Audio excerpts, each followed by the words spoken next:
नमस्कार, बहुत स्वागत है आप सभी का। आप देख रहे हैं अपना बिहार। मैं हूं आपके साथ जया मिश्रा। बुलेटिन की शुरुआत करेंगे एक सवाल से। चारा घोटाले का पैसा वसूलेगी सरकार? इसी सवाल से शुरुआत, क्योंकि बिहार में 3 दशक पहले राज्य का सबसे बड़ा चारा घोटाला हुआ था और इस मामले में अब राज्य सरकार घोटाले का पैसा वसूलने की तैयारी में है। बिहार सरकार इस मामले में सीबीआई और इनकम टैक्स विभाग से चर्चा करेगी और 950 करोड़ की वापसी के लिए कोर्ट भी जाएगी। यानी जो लोग 90 के दशक में पशुओं का चारा डकार गए, सरकार उन पर फिर से शिकंजा कसने की तैयारी में है और घोटाले का पैसा वसूलने के लिए कदम उठाने जा रही है। बता दें आपको कि पटना हाई कोर्ट ने चारा घोटाला मामले की जांच सीबीआई को सौंपते वक्त उस घोटाले के पैसे की वसूली की जिम्मेदारी भी सौंपी थी, जिसे दोषियों की संपत्ति जब्त कर वसूला जाना था। लेकिन 3 दशक के बाद भी घोटाले का 1 रुपया भी सरकार के खजाने में नहीं पहुंचा है और अब इस पर देखिए बिहार सरकार गंभीर दिखाई दे रही है। बिहार सरकार कह रही है कि सीबीआई और इनकम टैक्स से हम चर्चा करेंगे और जो 950 करोड़ की संपत्ति है उसकी वापसी की हम कोशिश करेंगे। ये चारा घोटाला था क्या, वो भी हम आपको समझा रहे हैं। पशुपालन विभाग की छापेमारी में खुलासा इस घोटाले का हुआ था। 950 करोड़ का घोटाला। जून 1997 में लालू प्रसाद इसमें आरोपी बनाए गए। पूर्व मुख्यमंत्री जगन्नाथ मिश्रा का भी नाम इसमें शामिल था। 3 दशक बीत चुके हैं लेकिन पैसा वापस नहीं आया है। एक बहुत बड़ा ये सियासी मुद्दा हमेशा से रहा है। शैलेंद्र इस वक्त ज्यादा जानकारी के साथ जुड़ चुके हैं हमारे साथ। देखिए शैलेंद्र, क्योंकि 3 दशक बीत चुका है, पैसा अब तक वापस नहीं आया है। हर चुनाव में इस मुद्दे को हम सुनते हैं और अब बिहार सरकार कह रही है कि सीबीआई से बात करेंगे, इनकम टैक्स विभाग से बात करेंगे, कोर्ट जाएंगे, लेकिन 950 करोड़ लेकर आएंगे। बिल्कुल, देखिए सबसे बड़ी बात है कि ये 950 करोड़ जो है, आज वह राशि की यदि हम बात करें तो कई हजार करोड़ में वो बदल चुकी है। और ये पहल जो है, ये काफ़ी बड़ी पहल सरकार के द्वारा है यदि इस तरीके की पहल की जाती है तो। क्योंकि जब कोर्ट ने इस मामले को सीबीआई को दिया था, उस वक्त ही सीबीआई को ये जिम्मेदारी दी गई थी कि वो उस पैसे को वापस लाए। लेकिन आज तक उसके लिए, या कह लें अभी तक उसके लिए कोई पहल दिखाई नहीं दे रही है। सरकार ने ऐसा अभी तक कोई प्रस्ताव नहीं बनाया है। लेकिन सरकार के जो लोग हैं, उप मुख्यमंत्री हों या अन्य लोग हों, वो तमाम लोग यह चाहते हैं कि जो पैसा जो गबन हुआ लगभग 950 करोड़ उस वक्त, वो सरकार के खजाने में वापस आए और इसके लिए पहल की जाए। पहल कैसे की जाए, शुरुआत कहां से होगी, इस बात पर चर्चा है। शैलेंद्र देखिए, पहल करने की तो बात हो रही है, पहल करने की बात तो हो रही है, लेकिन चुनाव भी है, आने वाले समय में चुनाव होने वाला है, तो इस पर सरकार की प्लानिंग क्या है? क्योंकि आपको फुल प्रूफ प्लान तो रखना पड़ेगा ना जनता के सामने कि आप कैसे लेकर इस पैसे को आएंगे, ये विश्वास भी तो देना पड़ेगा। तो कोई प्लानिंग दिखाई दे रही है क्या सरकार की?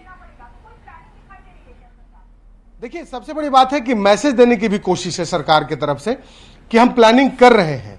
और सरकार वाकई, यदि सरकार की तरफ से इस बात की चर्चा की जा रही है तो जाहिर सी बात है कि सरकार के जहन में कोई न कोई प्लानिंग भी इसके लिए है। लेकिन चूंकि मामला न्यायालय में है, न्यायालय से अनुमति लेने के बाद ही इसके लिए कोई पहल की जाएगी। और जाहिर सी बात है कि बिहार में विधानसभा का चुनाव है, तो एक बार फिर चारा घोटाले की जब चर्चा होगी, लोगों को यह पता चलेगा कि सरकार जो चारा घोटाले का जो पैसा था, जो घोटाले किए गए, वो पैसे को सरकार लाना चाहती है, तो कहीं ना कहीं लोगों को एक लुभाने की भी इस बहाने कोशिश होगी। क्योंकि सरकार की ये कही जा सकती है कि देश की सबसे बड़ी पहल, इस तरीके की पहल बिहार सरकार यदि करती है तो, क्योंकि ये छोटा मामला नहीं है, देश का सबसे चर्चित घोटाला है और उस घोटाले की राशि को वापस लाना एक बड़ी चुनौती तो है, लेकिन सरकार को इसके लिए एक ठोस मसौदा तैयार करना होगा, तभी इस पर कुछ पहल हो सकती है। क्योंकि मामला सिर्फ एक जगह का या एक किसी केंद्र का नहीं है, मामला पूरे बिहार और झारखंड से जुड़ा हुआ मामला है। तो ऐसे परिस्थिति में अलग अलग मामलों में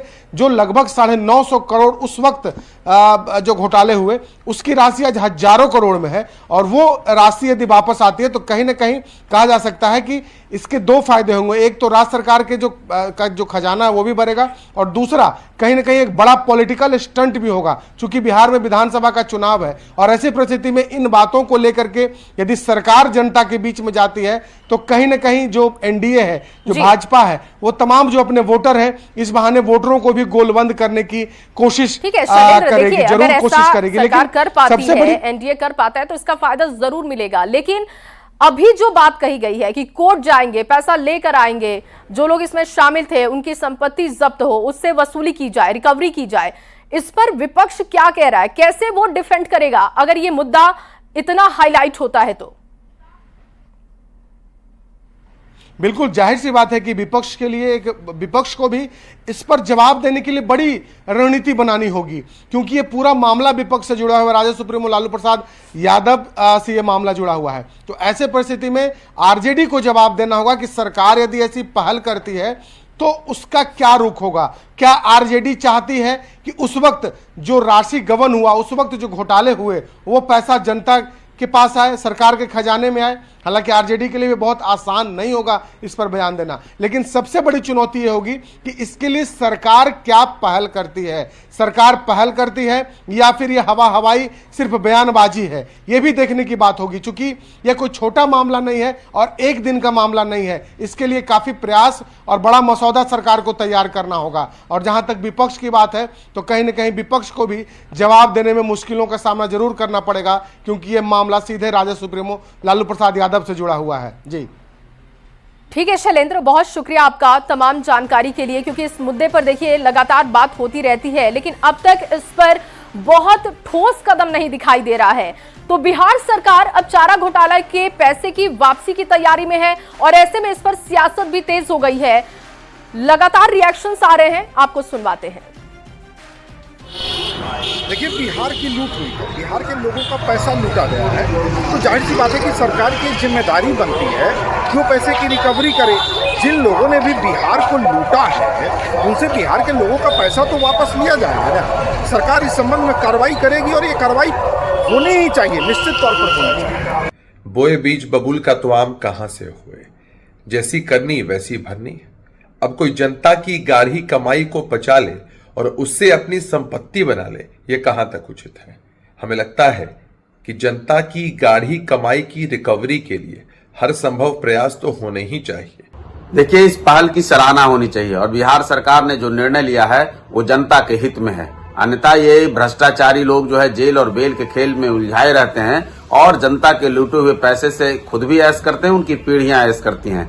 इसलिए जनता के हित में है और बिहार के हित में है। बिहार जैसे गरीब राज्य से ये लूटे हुए पैसे दूसरे देशों में ले जाकर लगाते हैं, तो इन लोगों की रिकवरी तो होनी ही चाहिए। तो वर्तमान जो राज्य सरकार है वो हर मामले में विफल है। ये ट्रबल इंजन की सरकार चलने वाली नहीं है और ये मूल मुद्दों के भटकाव के लिए ये पुराना मुद्दे को उठाकर और ये जनता के बीच में कि 950 करोड़ वापस आ जाएगा, जनता इससे खुश हो जाएगी। मैं ये कहना चाहूँगा कि इनके राज्य में जो कुशासन की सरकार है उनका ये जवाब देने में विफल हो चुके हैं, तो ऐसे मुद्दों को उठाकर जनता के बीच में जाना चाह रहे हैं और अपनी चुनावी नैया को पार कराना चाह रहे हैं।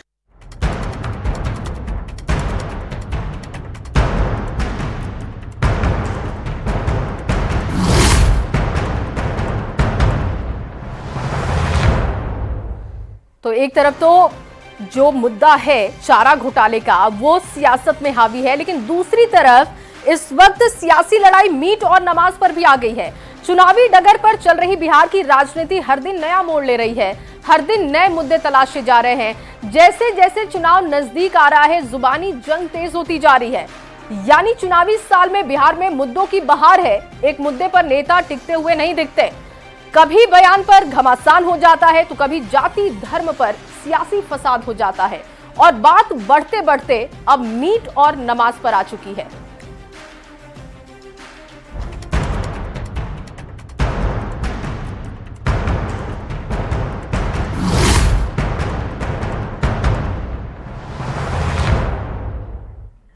दरअसल कल विधान मंडल के बजट सत्र का आखिरी दिन था और विधानसभा के बाहर कई मुद्दों पर बातचीत के दौरान पीएचईडी मंत्री नीरज बबलू ने नवरात्र में मीट की बिक्री पर बैन की मांग का समर्थन कर दिया। इतना ही नहीं, नीरज बबलू ने सड़क पर नमाज पढ़ने पर भी रोक लगाने की मांग कर दी, जिस पर सियासी बवाल मचा हुआ है। यूपी, दिल्ली और हरियाणा होते हुए मीट और नमाज की सियासत बिहार तक पहुंच गई है। बीजेपी नेता और बिहार सरकार के मंत्री नीरज कुमार बबलू ने सड़क पर नमाज पढ़ने पर रोक लगाने की मांग की है और नवरात्र में मीट पर बैन की मांग का समर्थन किया है। इसलिए जहां नमाज का जगह है वहां नमाज पढ़े, मदरसा में जाके नमाज पढ़ाइए, मस्जिद में नमाज पढ़ाइए, और उससे ज़्यादा जगह की कमी है ना तो कब्रिस्तान में जगह बनाइए, वहां बहुत लंबा लंबा घेर कर रखे हैं, वहां नमाज पढ़वाइए। जब भी नवरात्रा होता है तो हिंदू समाज के लोग नॉनवेज से परहेज करते हैं, मटन मछली चिकन नहीं खाते हैं।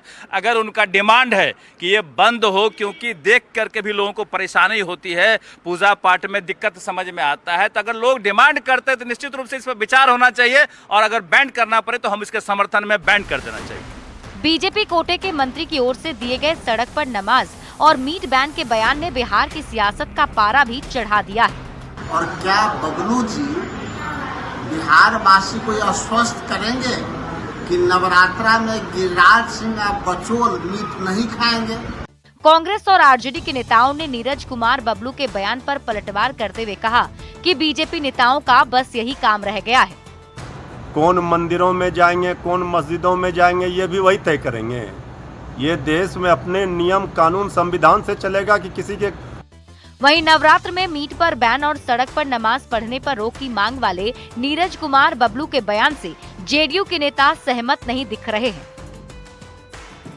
नवरात्र में तो बलि चढ़ाने की परंपरा रही, और बिहार में जुमे की नमाज भी सड़क पर पढ़ी जाती है, तो माँ दुर्गा का पंडाल भी सड़क पर लगता है। चुनावी साल है, इसी साल बिहार में विधानसभा का चुनाव है। ऐसे में हर उस वर्ग और जाति पर दांव लगाया जा रहा है जो चुनाव में वोट दिला सके, चाहे वक्फ के संशोधन के खिलाफ हो रहे प्रदर्शन में शामिल होना पड़े, इंशाअल्लाह बोलना पड़े, या फिर मीट पर बैन और सड़क पर नमाज पर रोक की मांग करनी पड़े। न्यूज़ 18 के लिए पटना से शैलेंद्र कुमार और संजय कुमार के साथ ब्यूरो रिपोर्ट। और अब जरा सड़क पर नमाज पढ़ने पर रोक के पीछे के तर्क को समझ लीजिए। नीरज बबलू ने मांग की कि जहां नमाज की जगह है वहीं नमाज पढ़े, मदरसा या मस्जिद में नमाज पढ़े। सड़क पर नमाज से यातायात प्रभावित होता है, सड़क पर नमाज पढ़ोगे तो इसे वक्फ की जमीन बता देंगे। इस तरीके की बातें और बयान उन्होंने दिए, और लगातार उन्होंने ये बात कही कि अगर नमाज पढ़ना है तो उन जगहों पर पढ़िए जहां उसकी जगह है, मस्जिद चले जाइए। यहां तक कि उन्होंने कहा कि कब्र पर जो आपने जमीनों पर कब्जा किया है कब्रिस्तान के नाम पर, उन जगहों पर जाकर भी आप नमाज पढ़ सकते हैं, सड़क पर मत पढ़िए क्योंकि इससे यातायात प्रभावित होता है। सिर्फ सड़क पर नमाज पढ़ने पर ही बैन की मांग नहीं हो रही, नवरात्र में मीट की बिक्री पर भी बैन की मांग हो रही है बिहार में। अब जरा इसके पीछे के तर्क को भी समझ लीजिए। नीरज बबलू ने मांग की है कि नवरात्र में हिंदू 9 दिन का व्रत रखते हैं, व्रत के दौरान नॉनवेज से परहेज करते हैं, मीट की दुकानें खुलेंगी तो मीट का गंध भी फैलेगा, नवरात्र में व्रत की शुद्धता भंग हो जाएगी और इसीलिए नवरात्र के दौरान मीट की दुकानें भी बंद रहनी चाहिए। तो बिहार में नवरात्र के दौरान मीट की बिक्री पर बैन की मांग को लेकर सियासत गर्मा गई है। इस पर बिहार बीजेपी के अध्यक्ष दिलीप जायसवाल ने कहा कि सबकी अपनी अपनी आस्था है और सबको एक दूसरे की आस्था का सम्मान करना चाहिए। हर व्यक्ति को अपनी धार्मिक आस्था के प्रति बोलने का अधिकार है और कोई इस विषय पर कुछ बोल रहा है तो इसे सकारात्मक रूप से लेना चाहिए।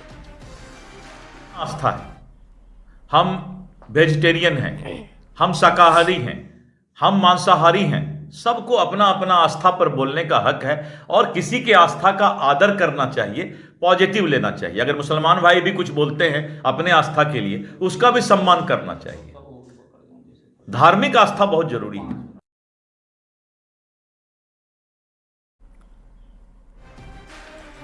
तो बिहार में नवरात्र और ईद से पहले मीट और नमाज पर राजनीति हाई हो चुकी है।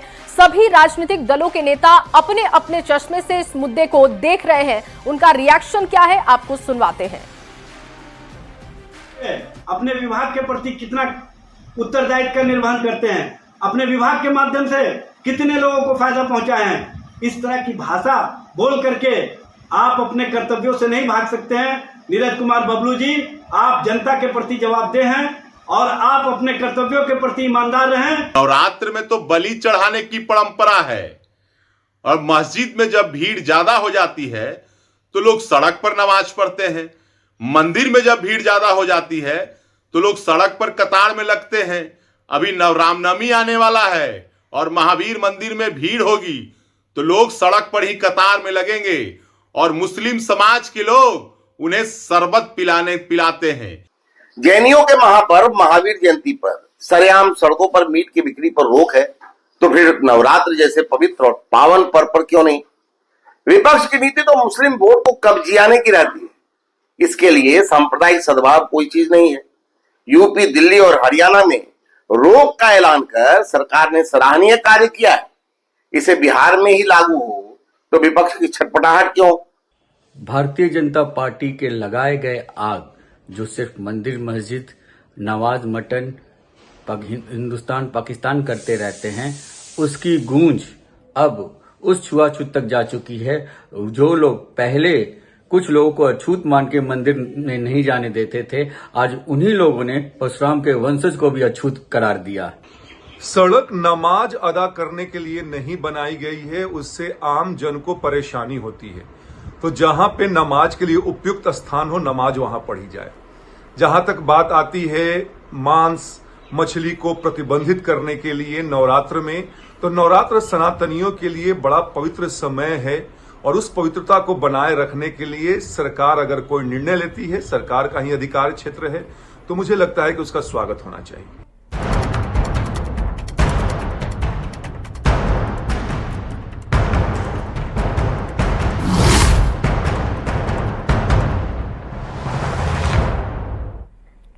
और चलिए अब आपको इस वक्त की बड़ी खबर दे दे। 70वीं बीपीएससी पीटी परीक्षा का मामला है। आज पटना हाईकोर्ट सुनाएगा फैसला। 13 दिसंबर को पूरे बिहार में 917 केंद्र पर परीक्षा आयोजित की गई थी।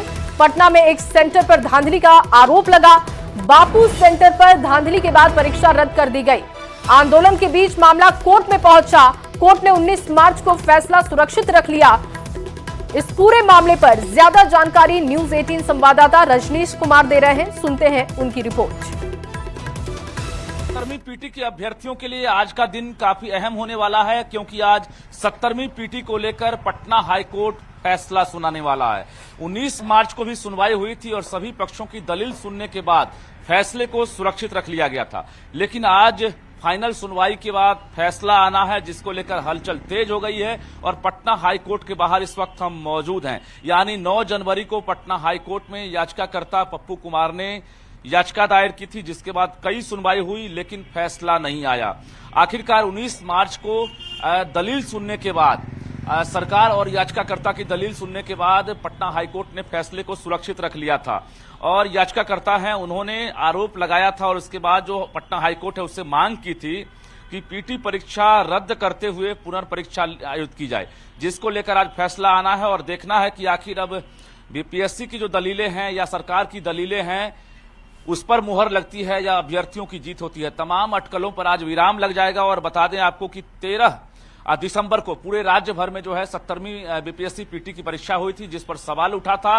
और बापू परीक्षा भवन जहां पर यह गड़बड़ी सामने आई थी, उसको लेकर पुनर्परीक्षा का आयोजन हुआ था। यानी याचिकाकर्ता ने 9 जनवरी को याचिका दायर की थी पटना हाईकोर्ट में। और बता दें आपको कि 4 जनवरी को ही पुनर्परीक्षा आयोजित की गई थी, जिसके बाद पीटी का रिजल्ट भी आ गया।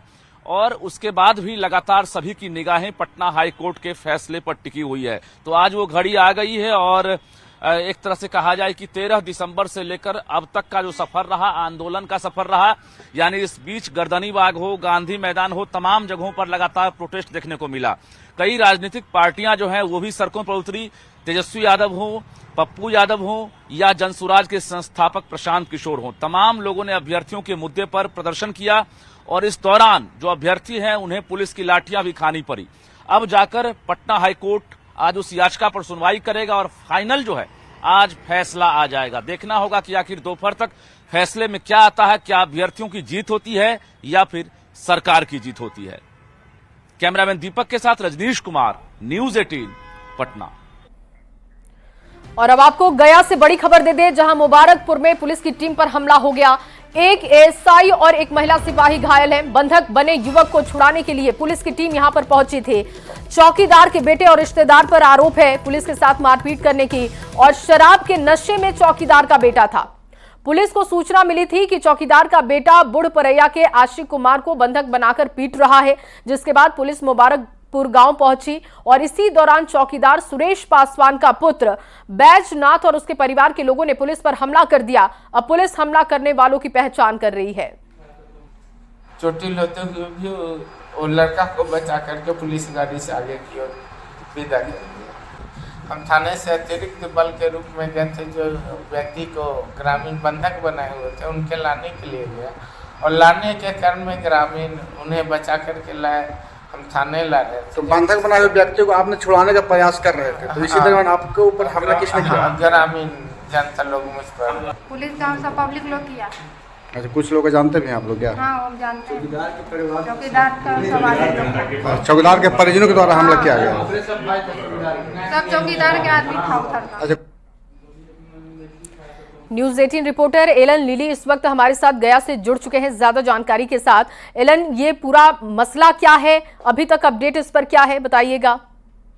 देखिए, आपको बता दें कि ये जो चौकीदार का जो बेटा जो बैजनाथ सामने आ रहा है और जो युवक जो है वो दोनों के बीच जो है किसी भी को लेकर के जो है वो कल रात जो है वो विवाद हुआ था। विवाद को लेकर के ही दोनों के बीच जो है वो मारपीट हुई थी और जो चौकीदार का जो बेटा है वो अपने घर में लेकर के उसको बंधक बना करके उसको पिटाई शुरू कर दिया। इसकी जानकारी जब परैया थाना पुलिस को हुई तब जो पुलिस गश्ती टीम थी जो उसको छुड़ाने के लिए गया, तभी जो चौकीदार का जो बेटा है या उनके परिजन है और कुछ स्थानीय जो ग्रामीण है वो जो पुलिस पर ही उसको मारपीट करना शुरू कर दिया। इस दौरान जो है एक एएसआई जो वो घायल हो गए, जबकि एक महिला सिपाही जो वो भी घायल हो गई। हालांकि इस मामले को लेकर के भारी संख्या जो पुलिस वहां पहुंची है और आरोपी जो है उसको गिरफ्तारी के लिए छापेमारी की जा रही है। बहुत शुक्रिया आपका एलन तमाम जानकारी के लिए। और एक और बड़ी खबर आपको दे दे, औरंगाबाद से खबर है जहां मदनपुर इलाके के पूर्णाडीह और रक्सौल गांव के बधार में एक नरमुंड बरामद हुआ। नरमुंड जमीन में गाड़ा हुआ था। बताया जा रहा है कि बरामद नरमुंड मदनपुर के गुलाब बिगहा गांव निवासी युगल यादव का है। युगल यादव 13 मार्च से लापता थे। पुलिस ने नरमुंड को पोस्टमार्टम के लिए भेजा है। आशंका जताई जा रही है कि युगल यादव की हत्या कर किसी ने सिर को काटकर जमीन में गाड़ दिया। Sanjay Kumar Sinha news 18 reporter phone line पर इस वक्त मौजूद हैं। संजय, क्या जानकारी इस मामले में, और ये पूरा मामला भी क्लियर कीजिएगा, दर्शकों को बताइएगा कि ये पूरा मामला क्या था और अब तक इस पर अपडेट क्या है।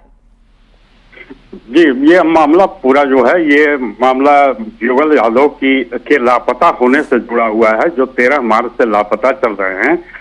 ये होलिका दहन जो हुआ है उसके बाद अगले दिन होलिका दहन से कुछ हड्डियां बरामद हुई थी, मानव हड्डियां बरामद हुई थी, जिसका उसके परिजनों ने दावा किया कि ये हड्डी जो है युगल यादव की है। उसके बाद बधार से चप्पल भी बरामद की गई, जिसकी पुष्टि की परिजनों ने पुष्टि की कि यह युगल यादव का है। उसके बाद पुलिस इस मामले पर एक्टिव हुई और कुछ लोगों को, संदिग्ध लोगों को गिरफ्तार किया, जिसकी निशानदेही पर कल नरमुंड बरामद किया गया बधार में। बिल्कुल, और संजय देखना होगा कि पोस्टमार्टम रिपोर्ट में क्या बातें सामने आती हैं। बहुत शुक्रिया आपका तमाम जानकारी के लिए। और